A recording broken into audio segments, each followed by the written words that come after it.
Hi everyone, today I want to go through how to make a gift wrap organizer. Before I go through the steps, let me share a Bible verse with you that will become relevant. And let us not grow weary while doing good, for in due season we shall reap if we do not lose heart. To make this, you're going to need 2 pieces of foam board. You can buy these $1 a piece at the Dollar Tree. Some fabric. I bought this fabric at Walmart for $10. Some duct tape, preferably white or beige in color, and some sewing supplies. This is a screenshot of the sewing kit I bought that I really like from Amazon. Before I go step by step, I'm going to zoom out and show you what I did. So I made a big pillowcase by joining 2 rectangles of fabric together, sewing 3 sides, leaving the top open, and then I sewed pockets on the front, and then I used Dollar Tree foam board to insert a backing into the pillowcase portion so that I ended up with a rigid back and pockets on the front. The first step is you need to cut the foam board to the final height of your organizer. Place the items that will be stored in the organizer on top of the foam and cut the foam board a few inches above the tallest item. And then you're going to place your foam board on top of the fabric that you bought and cut around the foam board, leaving a margin of fabric of about 2 inches. And here I'm cutting a piece of fabric that will become the pocket that will hold the items. Now we need to start making the huge pillowcase. Get a big piece of fabric. It can be an older fabric, like an old sheet is what I use. It doesn't need to be new because this fabric is going to be against the door once the organizer is hung. And you're going to cut it to the same size as your basically pretty fabric that you bought.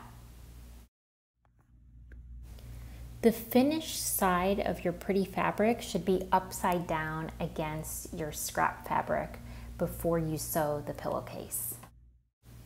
Don't forget to pin before you sew. All right, y'all, the sewing has begun. And you know, while I was sewing, I thought about how stitching, stitch after stitch, it's just such a great analogy for following Jesus. Why is that? One verse I thought of is Ephesians 2:10. which says, "For we are his workmanship, created in Christ Jesus for good works, which God prepared beforehand that we should walk in them."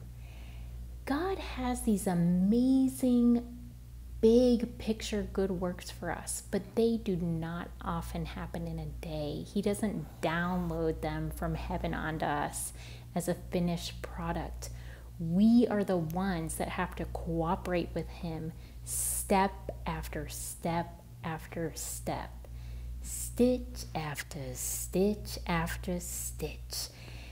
And even when we have that big picture vision in the back of our mind, sometimes we can get so zoomed in to, this is a lot of stitches, that we can lose sight of the purpose. We get focused on just the repetition. We can grow weary in stitching, and we have to remember that promise, that vision that God gave us, that if we keep putting one foot in front of the other in obedience to him, something beautiful will result that's way bigger than just a whole bunch of stitches. At some point, you will finish sewing around 3 sides of the rectangle, and now you need to turn that pillowcase inside out. Okay, now it's time to attach the pocket So you're going to do this by sewing the long edge of the pocket against the long edge of the big pillowcase. And I wanted the bottom edge of the pocket to also have a finished look, basically not be frayed. So I drew a line over the edge after I folded the fabric over, and then I sewed along that line.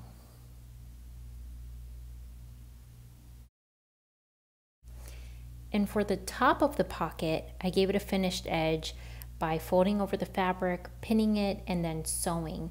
I sewed and then double backed to have 2 lines of stitches to make it stronger. Okay, so to further attach the pocket, what you're going to do is insert the items that you're storing and loop the fabric over it. And then what you're going to do is you're going to go ahead and pin all the way up to the top of the pocket. Here I am sewing that first pocket on. Okay, so I have the first pocket here. The second pocket, I put the pool noodles in again to gauge how big I wanted it to be. And I'm gonna line up this with this so I have a guide to sew straight. I want it to be a finished edge, so what I'm actually gonna do is I'm going to pin this under like this all the way up. I didn't have enough fabric to span all the way from one edge to another, but you'll see what I'll do on this part. Okay, so the elephant in the room here is, why am I sewing this thing by hand? Do I not have a sewing machine? I am considering getting one, but you know what? The beauty of sewing by hand, something to consider, is that you can talk to people while you're doing it, you can read to your children while you're doing it, you can do it outside. And you don't have the noise of the machine. So just something to consider. It can be a nice way to relax. Now I'm going to attach the pocket to the far right of the organizer, and I want there to be a finished edge against the finished edge. So I've pinned the fabric, and you'll see in the next clip how I'm going to attach this. Here I am pinning the finished edge against the finished edge, and I basically went all the way up the length of the pocket.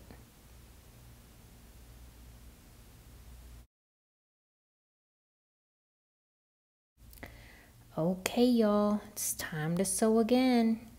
Time to sew, sew, sew. And you know, another verse I thought about with this project was Hebrews 11:1. Now, faith is the substance of things hoped for, the evidence of things not seen. Basically, when you're following God, you often have this sense, this hope of something big towards the end. You know, yes, heaven is one of those things that we have hope for, but also on this earth, again, we have a hope. Maybe we feel the Lord has told us we're going to be a great teacher, or, you know, a great mom. And sometimes, though, along the way, when you're putting in all those stitches, if you look around with your natural eyes, you're like, this looks kind of messy. Okay? If I'm looking at what I'm seeing, it looks a little bit disheveled. And other people, especially if they're not a believer in Christ, may also feel the same way and tell you, you know, how is this going? Is this really going so well? And what you have to do is stand strong in the Lord and continue to be obedient. Stitch after stitch after stitch, exercising your faith through action to arrive at the expected end that God has for you, despite how messy it may look along the way. And another verse I thought about while sewing was Matthew chapter 7, verses 13 through 14. Enter by the narrow gate, for wide is the gate and broad is the way that leads to destruction, and there are many who go in by it. Because narrow is the gate and difficult is the way which leads to life, and there are few who find it.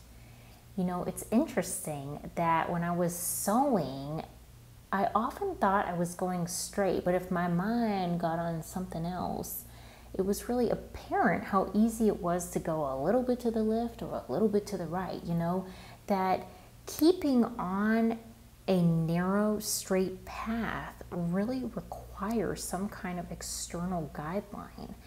And basically, the fabric I bought, I didn't think of this when I bought it, but it has these really nice long straight lines that came so in handy for knowing how to sew, because on my own, you know, even with this fabric, some of my stitches were just wonky, you know, but on my own, I can only imagine how wild this thing would have looked, you know.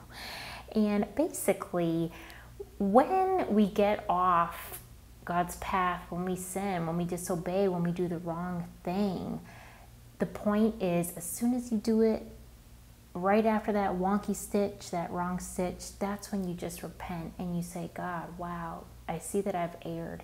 Help me get back on the straight and narrow path. Don't wait until 50 stitches in, you know, because at that point, you're at risk of just ruining the whole project. Get back on track sooner rather than later. Now we need to insert foam into that pillowcase we created to have a rigid backing to the organizer. You need to measure columns of foam board, basically that span in between the tracks of stitches that you'll see on the back of the organizer. You can see what I'm talking about in the photo to the far left. Cut the long columns, join them together with the duct tape, and then insert them into the large pillowcase in the back. To finish up, I sewed the top of the pillowcase shut. I didn't show that here. And then I wanted to put in grommets to hang the organizer. I thought of buying a kit on Amazon, but I don't need 200 grommets. So I used some washers that I already had, sewed 4 across as shown, and then used a little Radio Shack doohickey to make a hole in the middle of the washer.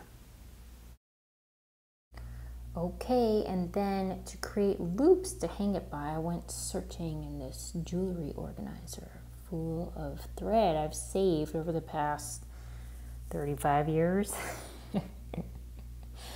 And lo and behold, I found a Big Lots basket tag with some nice twine on it. It's a good thing I saved that thing, isn't it?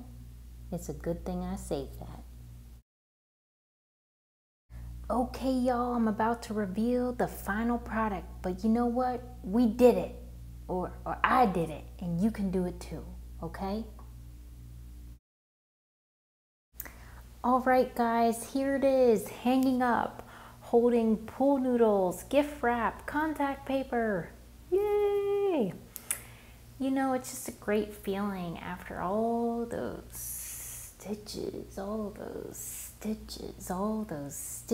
to just see a finished product that I think is beautiful and that is also useful. And I hope that you make this. You could use a sewing machine or even buy a pillowcase to make this a lot shorter process, or do it by hand if you want to relax a little bit more. I just want you to know that God loves you, and we've all done wrong things in our life, but you know what? God came as a man to earth named Jesus Christ to die on the cross for your sins, for my sins, so that we don't have to pay the price for our wrongdoing, and that our account with a holy God can be settled, and we can have a relationship both with him here on earth and a relationship with him in eternity in heaven. So be blessed. I encourage you to go to joycemeyer.org, JoyceMeyer.org for more info, and have a beautiful day.